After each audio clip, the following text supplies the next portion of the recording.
So glad you're back. I've got a crazy tale for you today.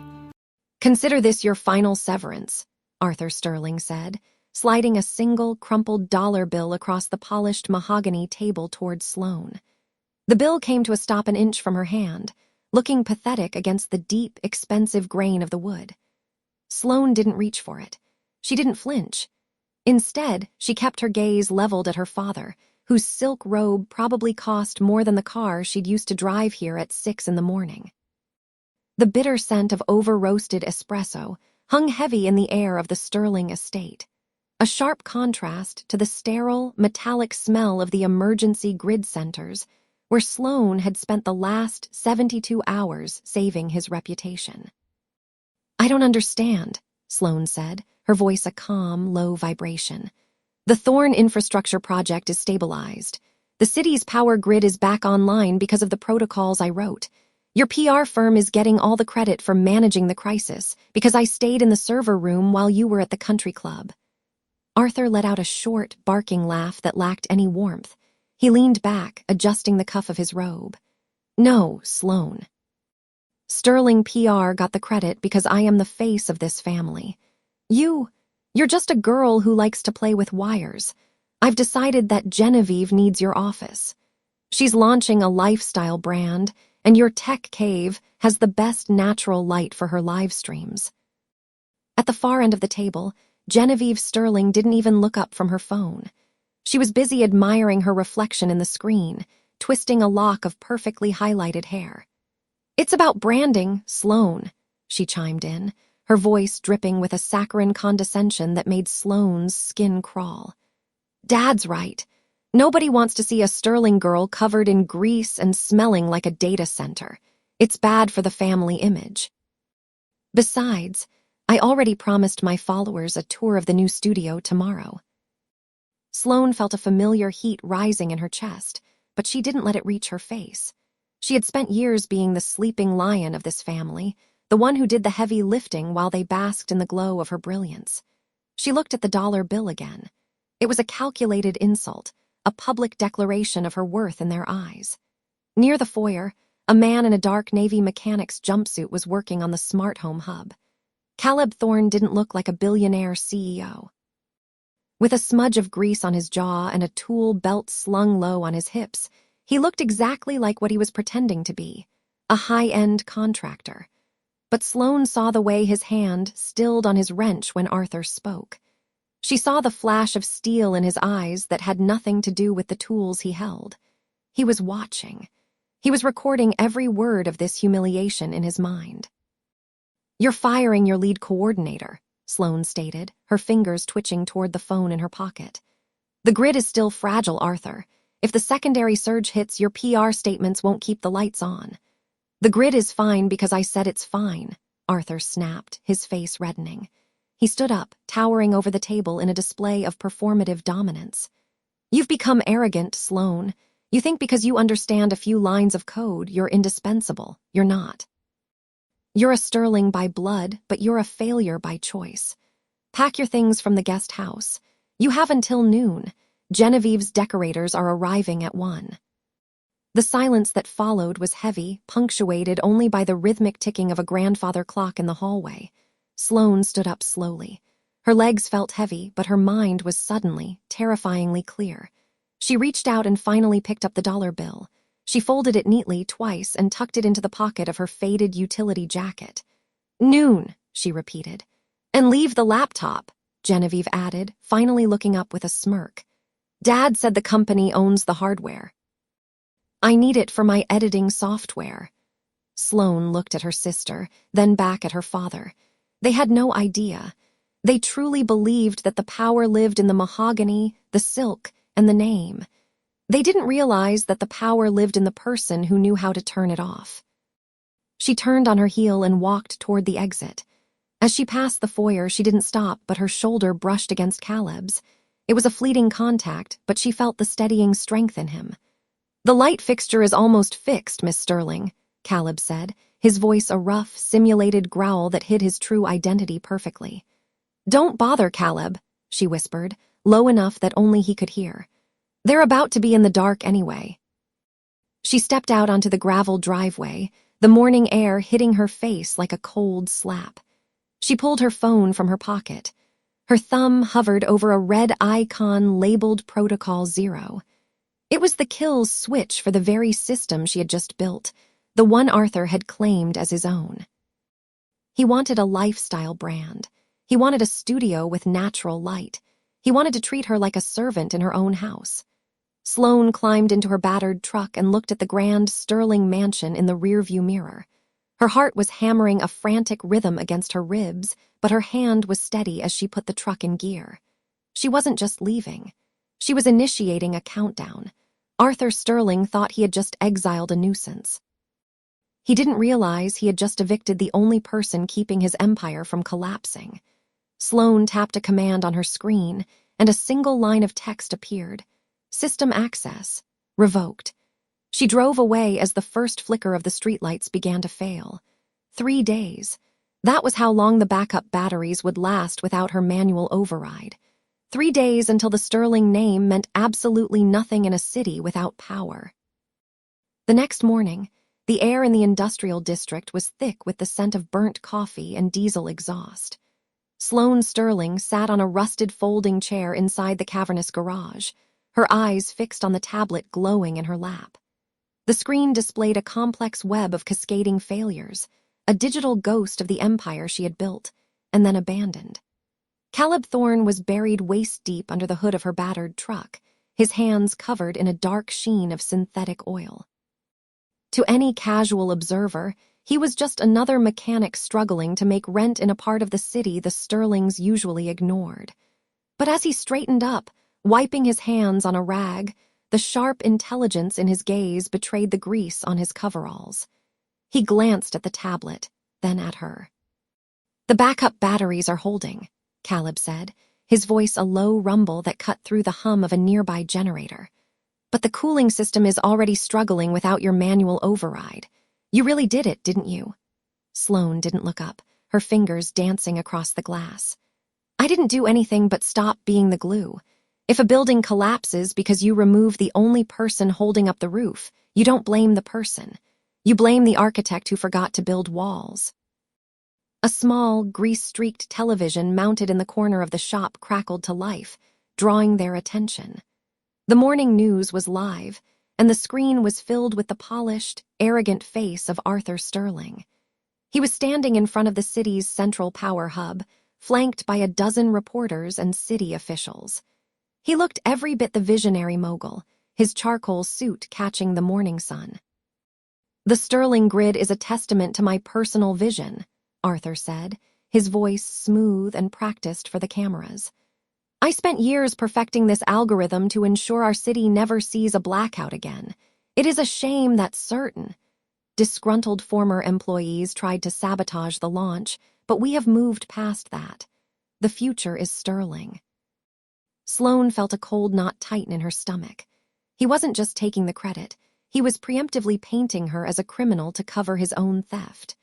The roar of a high-end engine suddenly cut through the quiet of the shop. A white Porsche 911 screeched to a halt in the oil-stained driveway, kicking up a cloud of grit. Genevieve Sterling stepped out, her designer heels clicking sharply against the concrete like a metronome of entitlement. She looked like a swan in a sewer, her silk dress fluttering as she marched into the garage. "Look at you," Genevieve sneered, her gaze sweeping over the grime-covered walls and the rusted tools with visceral disgust. "From the Sterling mansion to a chop shop. Father was right. You really don't have any ambition, Sloane. You'd rather hide in a garage with a man who probably can't spell infrastructure than play your part." She walked closer, the scent of her expensive, cloying perfume clashing with the smell of old oil. She reached into her leather clutch and pulled out a slip of paper, holding it between 2 fingers as if it were contaminated. "Father's final charity," she said, dropping the check onto the floor. It fluttered down, landing in a dark puddle of transmission fluid. "It's more than you'd make in a year at this dump. Take it and disappear. We have the Holloway contract signing in 2 days, and Father doesn't want your pathetic face anywhere near the cameras." Sloane looked at the check, then up at her sister. She didn't flinch. She didn't reach for the money. The Holloway contract requires a stable system, Genevieve. Is that what Arthur told Bartholomew? That everything is stable? Genevieve laughed, a sharp, hollow sound. The system is perfect because he made it. You were just the girl who typed the notes. Stay in the dirt where you belong. She turned on her heel and marched back to her car, the engine's roar echoing as she sped away. Caleb stepped out from behind the truck, his eyes dark as he watched the Porsche disappear. He looked down at the check soaking in oil. She's right about one thing. The contract signing is in 48 hours. Sloane finally closed the tablet. She stood up, her movements calm and deliberate. Above them, the shop's overhead fluorescent lights gave a sudden, violent flicker, a microsecond of darkness that signaled the beginning of the end. 48 hours, Sloane whispered, her voice steady. That's exactly how long the primary cooling buffers have left. He wants a show. I'll give him one he'll never forget. 2 days later, the executive floor of Sterling PR smelled of expensive sandalwood and unearned confidence. Sloane Sterling stood in the center of the lobby, her modest navy blazer a sharp contrast to the floor-to-ceiling glass that overlooked the city she was currently keeping alive. Her fingers traced the cold, hard edge of a titanium drive in her pocket. It was a small thing, no larger than a house key, but it contained the digital autopsy of her father's legacy. The elevator chimed, a polite, expensive sound that preceded the arrival of Genevieve Sterling. She stepped out, her designer heels clicking a sharp, rhythmic tempo against the polished marble. She didn't stop to greet her sister. She merely tossed a leather portfolio toward Sloane, who caught it against her chest. Arthur wants the final stability projections on his desk by noon, Genevieve said, not slowing her pace toward the corner office. And try to look less like a charity case today. The Holloway legal team is already in the conference room. First impressions are everything, and you currently look like a technical error. Sloane didn't bite back. She followed her sister into the boardroom, where Arthur Sterling sat at the head of a mahogany table that could seat 20. He was laughing, leaning back with a glass of sparkling water, holding court for 3 junior associates who laughed at every pause he made. The air in the room was thick with the scent of ozone and expensive cologne. "Ah, the girl from the basement," Arthur said, his voice booming with a joviality that never reached his eyes. He gestured vaguely toward a chair at the far end of the table. "Did you bring the numbers, or are we still pretending the grid has a heartbeat?" Sloane sat, her movements deliberate. "The numbers are unchanged, Arthur. The primary cooling buffers are failing. If the contract is signed and the load is increased, the downtown sector will suffer a total thermal collapse. I've documented the leak in the sub-level processors." Arthur's smile vanished, replaced by a look of weary disappointment, the kind he used for the cameras when discussing unfortunate setbacks. "Always so dramatic. You see a leak. I see a minor calibration issue. Bartholomew Holloway isn't paying for a lecture on thermodynamics, Sloane. He's paying for the most stable infrastructure in the state. My infrastructure." "It's not yours," Sloane said, her voice a low, steady anchor in the room. "The patent for the cooling bypass was filed under Mom's estate. You've been using a temporary license that expired 3 years ago." The room went silent. The junior associates looked at their tablets, suddenly fascinated by their own notes. Genevieve narrowed her eyes, her hand hovering over her phone. Arthur leaned forward, the leather of his chair creaking. "Careful," he whispered, the threat vibrating in the air. "I built this name while you were playing with circuit boards. I am the face of this city's power. You are just the help. If you mention that estate again, I'll have security escort you out of this building and every other building in this district. Do I make myself clear?" Sloane felt the heat of his gaze, the familiar weight of his dismissal. She reached into her pocket and touched the drive. "Perfectly." An hour later, she was blocks away, standing in the shadow of a nondescript brick warehouse. The roar of the city felt distant here. A black sedan pulled up, the engine nearly silent. Caleb Thorne stepped out, but he wasn't wearing the grease-stained coveralls from the shop. He wore a charcoal suit that fit him with the precision of armor. The transformation was startling. The mechanic was gone, replaced by a man who looked like he could buy the street they were standing on. You have it, Caleb asked, his voice cutting through the hum of a nearby transformer. Sloane handed him the drive. The maintenance logs, the deleted warnings, and the original patent filing. Everything Arthur tried to bury is on there. Caleb took the drive, his thumb brushing the metal. And the deed. I found it in the dark archives, Sloane said, a small, cold spark of satisfaction flickering in her chest. He thought he'd scrubbed the digital records, but he forgot about the physical ledger in the sub-basement. My mother didn't leave the grid to the company. She left the land and the hardware to a trust in my name. Arthur has been leasing his own headquarters from a daughter he treats like an intern. Caleb looked at the warehouse, then back at her. His expression was unreadable, but his eyes were sharp with a predatory focus. The Holloway signing is in 48 hours. Bartholomew Holloway is a man of tradition. He hates two things, technical failure and being lied to. Arthur is about to give him both. He thinks he's untouchable, Sloane said, watching a flicker in the streetlights above them, a microsecond of darkness that only she seemed to notice. Let him keep thinking that, Caleb replied, opening the car door for her. The higher he climbs, the more air he loses. By the time he realizes he's suffocating, we'll be holding the oxygen. Sloane stepped into the car, the scent of leather and cedar surrounding her. As they pulled away, she looked back at the Sterling PR tower, glowing like a gold tooth in the city's skyline. 2 days. In 48 hours, the lights wouldn't just flicker. They were going out. The following afternoon, the air in the Sterling PR executive suite was thick with the scent of expensive espresso, and the sharp, ozone smell of high-end servers running at full capacity. Sloane Sterling stood near the periphery of the glass-walled conference room, her modest gray blazer a stark contrast to the shimmering gold leaf accents of the office. She watched her father pace the length of the Persian rug, his movements frantic and fueled by a cocktail of ego and caffeine. Arthur Sterling looked every bit the mogul in a charcoal suit that cost more than Sloane's car, barking orders at a team of designers who were frantically polishing the Holloway presentation. Arthur, she said, her voice cutting through the noise like a scalpel. The data packets for the live integration are showing a latency spike. If you don't let me recalibrate the handshake between our server and the Holloway grid, the presentation will lag, or worse. He stopped pacing, but he didn't look at her. He just adjusted his silk tie in the reflection of a digital display. Latency, handshakes, you're speaking gibberish, Sloane. The slides look beautiful. The branding is bold. That's what Bartholomew Holloway cares about. He's a man of vision, not a basement-dwelling technician. A junior analyst named Ryan paused, his fingers hovering over a keyboard.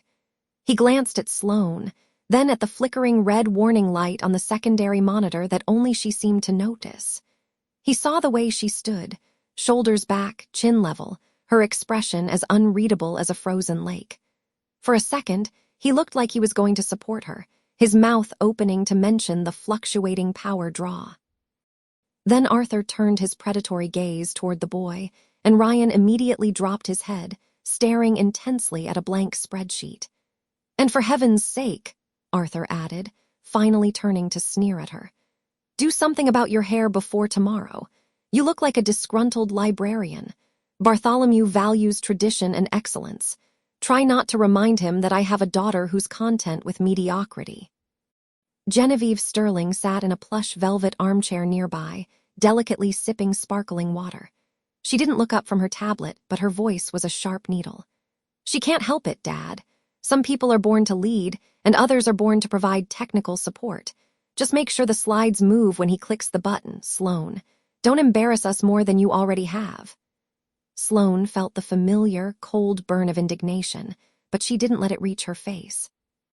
Instead, she reached into her pocket and felt the textured edge of the thumb drive Caleb had given her. It was a small weight, but it contained enough digital thermite to level the Sterling empire. She thought of Caleb Thorne, likely sitting in his high-tech command center right now, watching the same data spikes she was. They weren't glitches. They were the first tremors of an earthquake. I'll make sure the presentation is unforgettable, Sloane said, her tone so flat it was almost a threat. Arthur clapped his hands together, his eyes bright with the reflected glow of his own name on the screen. That's the spirit. Now clear out. I need to rehearse my closing remarks. Tomorrow, the Sterling name becomes immortal. The evening arrived with a heavy, humid silence that settled over the city like a damp wool blanket. By 9 o'clock, the Sterling PR tower was a skeleton of steel and glass, illuminated only by the rhythmic pulsing of the security lights.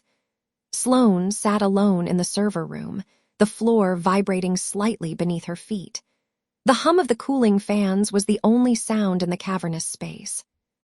She watched the countdown on her screen, 10 hours until the Holloway signing.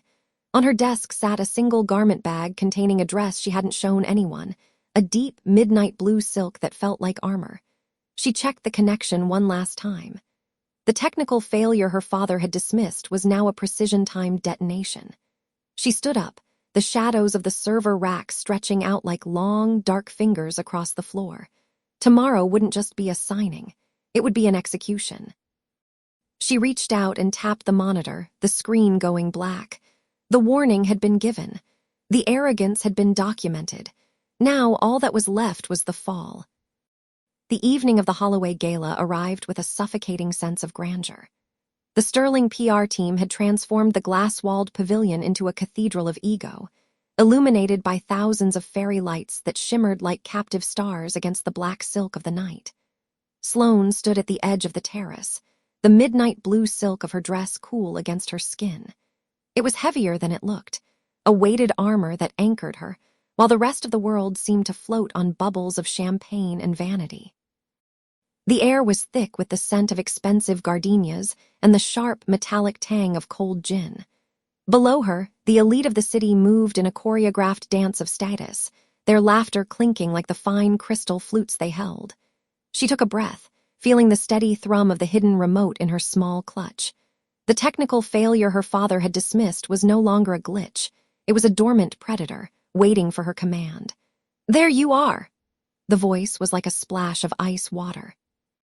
Sloane turned to see Arthur Sterling approaching, his tuxedo tailored to a perfection that couldn't quite hide the predatory edge in his eyes. He didn't look at her face. He looked at her dress, his lip curling in a familiar, dismissive sneer. "A bit much, don't you think?" he said, his voice carrying just enough to reach the nearby group of investors. "You're here to monitor the grid, Sloane, not to audition for a lead role. You look like you're trying too hard to belong in a room that clearly overwhelms you." Sloane didn't flinch. She met his gaze with a calm that seemed to irritate him more than a retort would have. "The dress is appropriate for the occasion, Father. It's a night for revelations, after all." Arthur let out a short, bark-like laugh. "Revelations? It's a signing, a formality. I've already done the heavy lifting. You're just here to make sure the lights stay on while I take the credit for saving the infrastructure you almost let collapse." He leaned in closer, the smell of expensive scotch wafting off him. "Try to stay in the shadows. We wouldn't want the guests thinking the help is part of the family." He turned away before she could respond, moving toward a group of photographers with a practiced, charming smile. Genevieve followed in his wake, draped in gold sequins that caught the light with every calculated movement.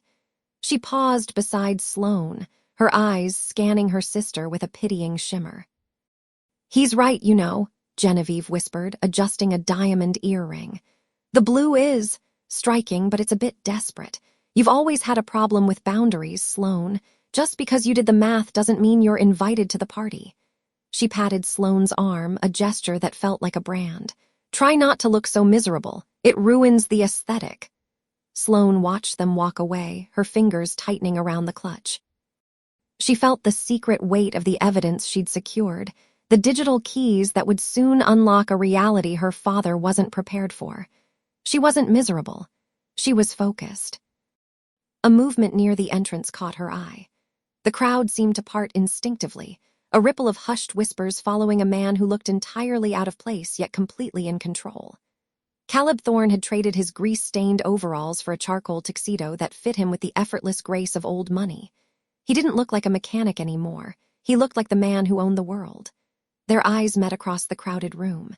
He didn't wave or smile, but he gave a single, slow nod. It was the signal. The alliances were set. "The man of the hour!" Arthur's voice boomed as he intercepted Bartholomew Holloway near the center of the room. The billionaire patriarch of the Holloway empire looked unimpressed, his sharp eyes darting around the room until they settled on Sloane. Arthur didn't notice.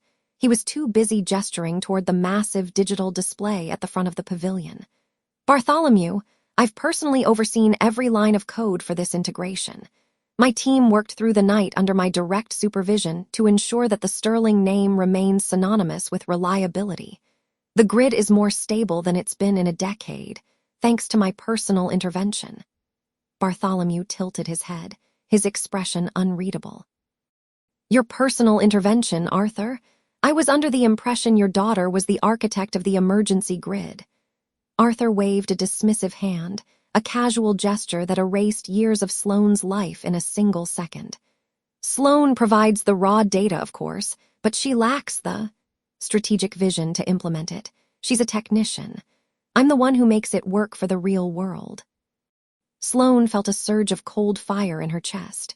She glanced at Caleb, who was now standing just behind Bartholomew, his arms crossed. The dramatic irony of the moment was almost physical. Arthur was standing on the edge of a cliff, bragging about how well he could fly. "The signing ceremony will begin in 5 minutes," a voice announced over the speakers. The guests began to migrate toward the stage, a sea of silk and wool flowing toward the center of the room. Sloane moved with them, her heart beating a steady, rhythmic countdown. She passed a server tray and took a glass of sparkling water, her hand perfectly steady. As she reached the front, she saw her father taking his place at the mahogany table, a fountain pen resting beside the thick leather-bound contract.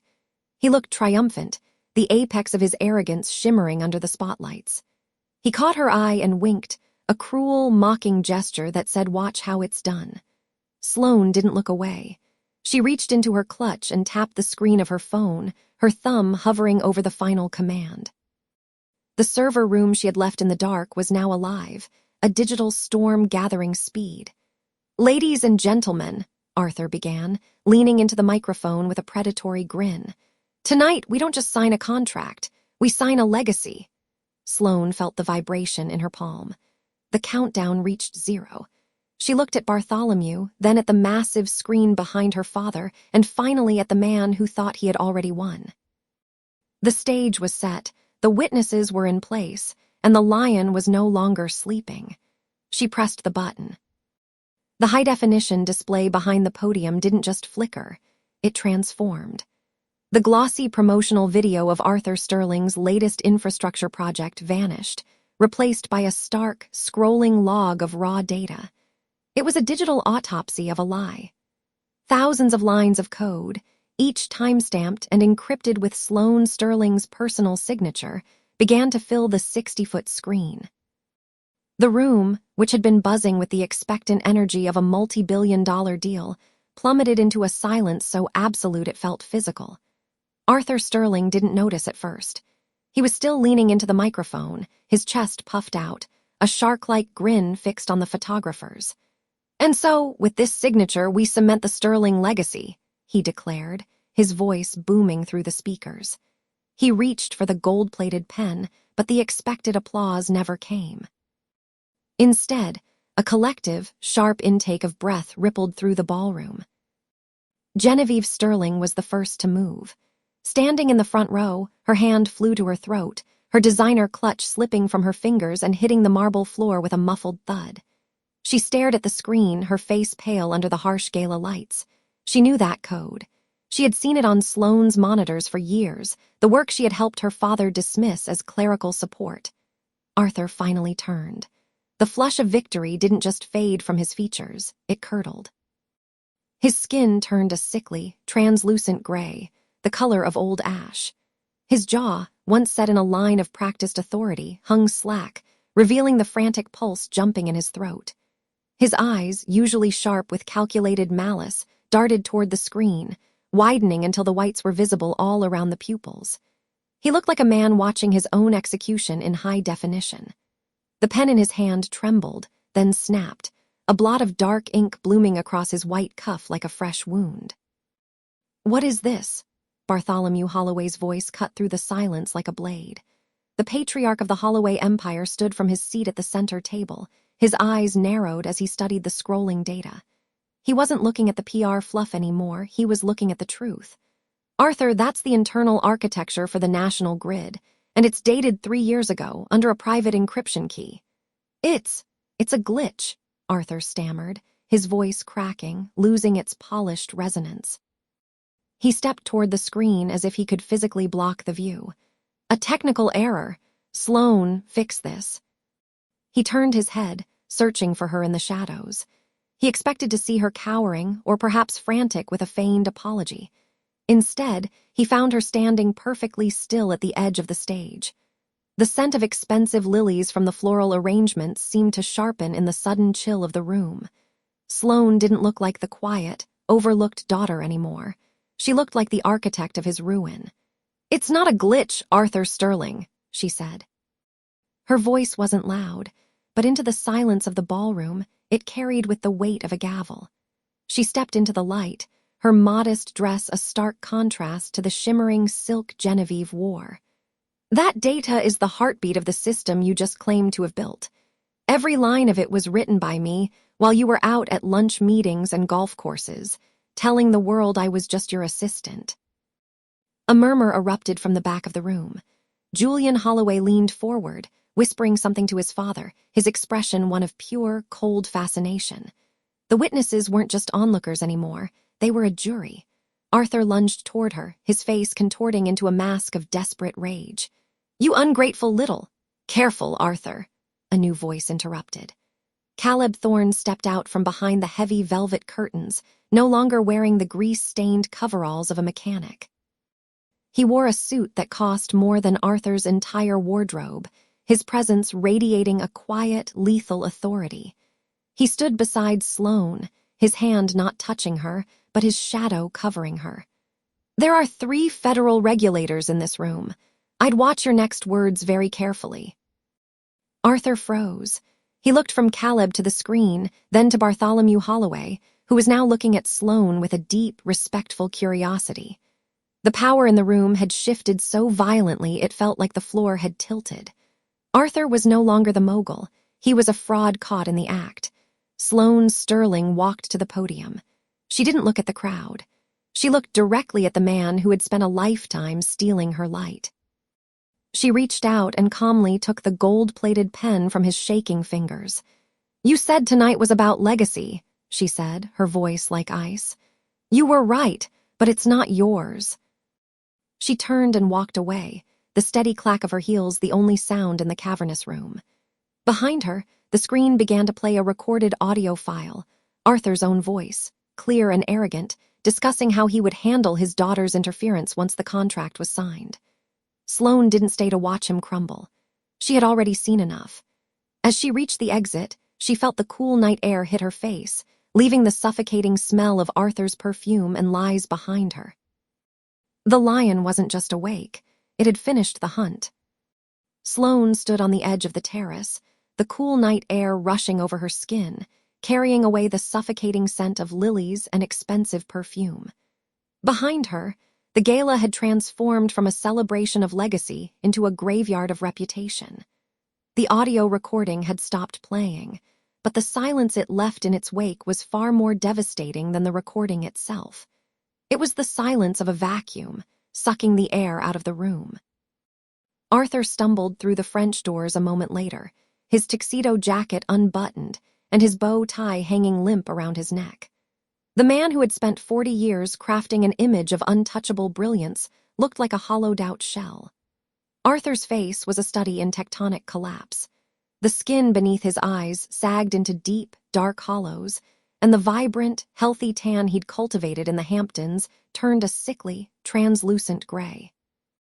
His mouth hung open, his lower lip trembling with a rhythmic, pathetic twitch that he seemed unable to control. He looked like a man watching his own execution in a mirror, the arrogance that had been his armor for decades dissolving into a cold, oily sweat that soaked through his custom-tailored shirt. His eyes darted frantically, finding only a wall of stony, unyielding judgment where there had once been sycophants. You've destroyed everything," he wheezed, his voice cracking into a high-pitched, desperate whine. "Do you have any idea what you've done to the Sterling name, to your own family?" "I didn't destroy it, Arthur," Sloane said, her voice like a scalpel, cold, precise, and surgical. "I just stopped the person who was burning it down from the inside. You were never a builder. You were a scavenger." Bartholomew Holloway stepped into the light of the terrace, his heavy cane thudding against the stone with the finality of a judge's gavel. Behind him stood Caleb Thorne. The man who had spent weeks in grease-stained coveralls now stood with his shoulders back, his presence radiating a quiet, lethal authority that made the socialites in the doorway shrink back. Bartholomew looked at Arthur with a profound, icy disgust. "The Sterling legacy was built on infrastructure, Arthur, not theater. My legal team has already verified the digital signatures on the original schematics Sloane filed 3 years ago, the ones you buried in the company's deep storage servers under a shell name." "It was a mistake," Arthur shouted, his hands clawing at the air as if he could grab the lies and pull them back into his mouth. "A clerical error. Sloane is young. She didn't understand the optics of the rollout. I was protecting her from the pressure." "You were protecting your ego," Bartholomew countered, his voice booming. "And you were stealing from the very person who kept this city's lights on while you were busy taking the credit." Genevieve appeared in the doorway, her designer gown suddenly looking like a cheap costume. She looked from her father's trembling, broken form to Sloane's steady, unmoving silhouette.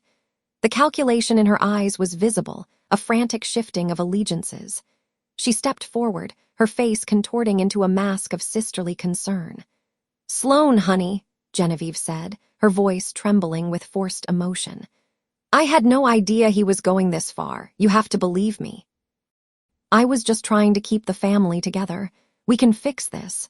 We can issue a statement, say it was a collaborative effort. We can still save the Sterling brand."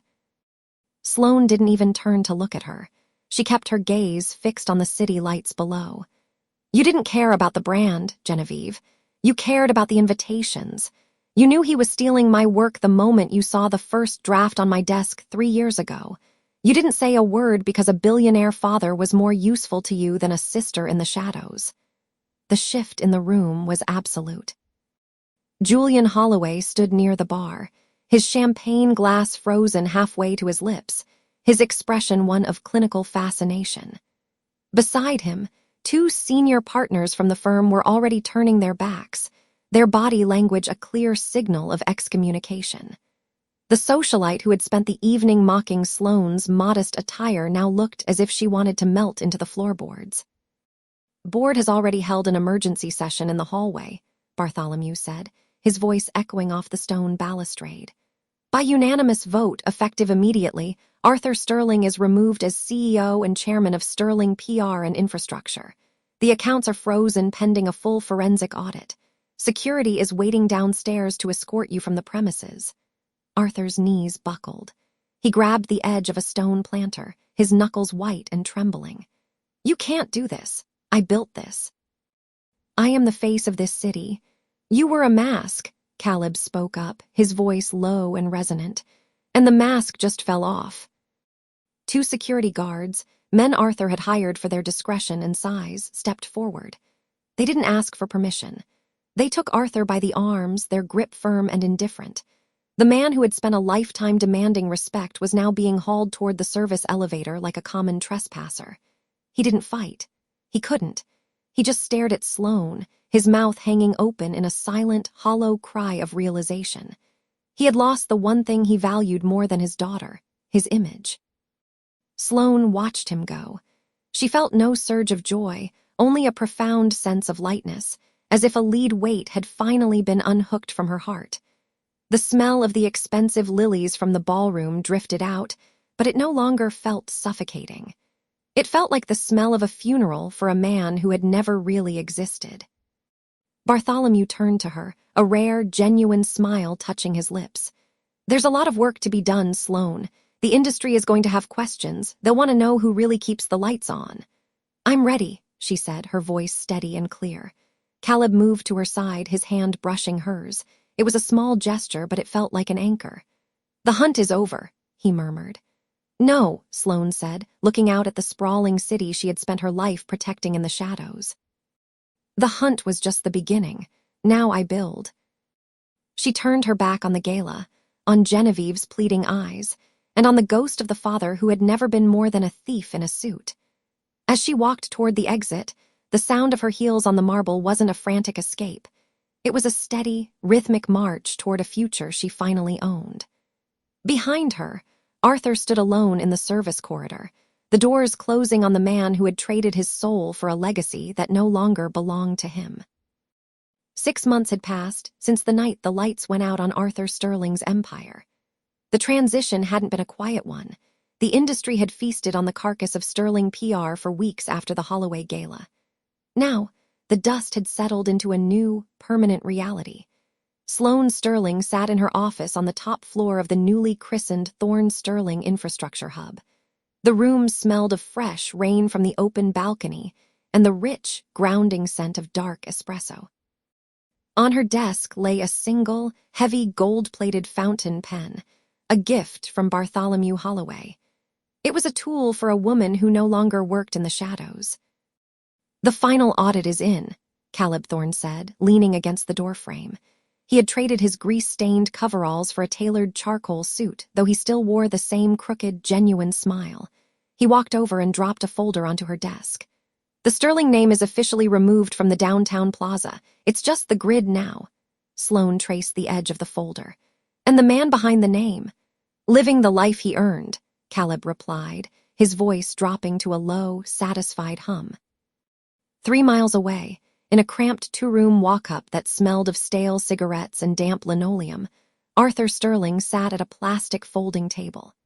The once mighty mogul was staring at a lukewarm cup of instant coffee, his fingers trembling as he tried to navigate a budget spreadsheet on a laptop with a cracked screen. The silence of the apartment was broken only by the rhythmic, irritating screech of a rusted radiator that refused to shut off. The door chattered as Genevieve Sterling pushed her way inside, her designer heels clicking sharply against the peeling floorboards. She looked wildly out of place in a silk blouse that was 3 seasons out of date, clutching a knockoff handbag as if it were a life preserver. "I can't do it, Dad," she snapped, throwing her keys onto the table. "The club revoked my membership. They said our financial standing no longer meets their criteria.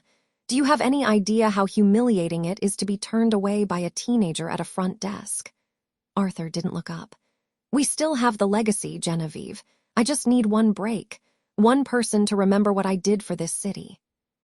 "No one remembers the man who stole from his own daughter," she hissed, her voice dripping with a bitterness that had become their only shared language. "They remember the girl who actually saved the grid. Sloane is on the cover of every business journal in the country, and we're eating canned soup in a neighborhood where people lock their car doors when they drive past." Arthur finally looked up, his eyes bloodshot and hollow. The arrogance that had once defined his face had collapsed into a mask of pathetic, impotent rage. "She betrayed us. She was my daughter. She owed me that loyalty." "She didn't owe you a thing," a new voice said. They both froze as the small television in the corner flickered. It was a news segment, a pre-recorded interview with Sloane. She looked radiant, her modest attire replaced by a sharp, commanding blazer. She wasn't shouting. She didn't need to. Her power was in the stillness of her gaze. "Success isn't something you inherit or steal." Sloane's voice filled the dingy room, clear and cold. "It's something you build brick by brick with the people you trust. Those who build on lies eventually find themselves standing on nothing." Arthur lunged for the remote, his knuckles white as he clicked the power button. The room plunged back into the screeching silence of the radiator. He looked at his hands, realizing the gold Rolex he used to check every 5 minutes was gone, sold months ago to pay the first month's rent on this purgatory. Back in the tower, Sloane turned away from the window. She had won. The bank accounts were full, the reputation was pristine, and the man who had tried to bury her was finally seeing the world from the bottom of the hole he'd dug. But as she looked at a small, framed photo on her desk, a picture of her as a 5-year-old holding her father's hand, a sharp, bittersweet ache tightened in her chest. She had gained a kingdom, but she had finally accepted that she never truly had a father. The cost of her justice was the final, total death of the girl who had spent 20 years hoping for a kind word that was never coming. Caleb noticed her gaze. He walked over, placing a steady hand on her shoulder. "You okay?" Sloane took a deep breath, the scent of the city's rising energy filling her lungs.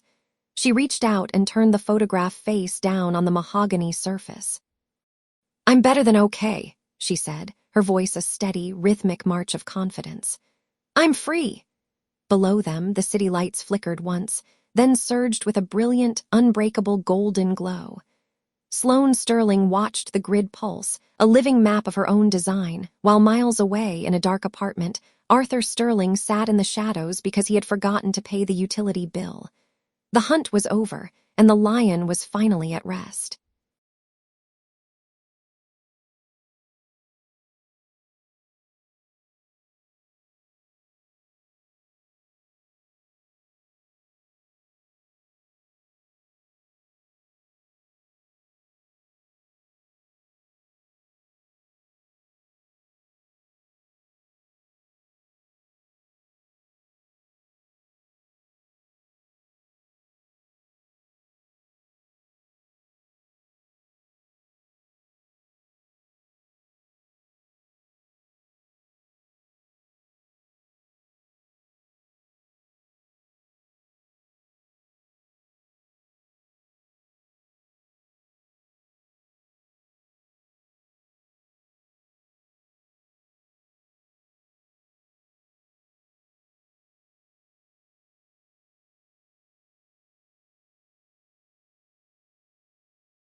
I hope you enjoyed this wild story. Don't forget to subscribe for more. See you in the next one.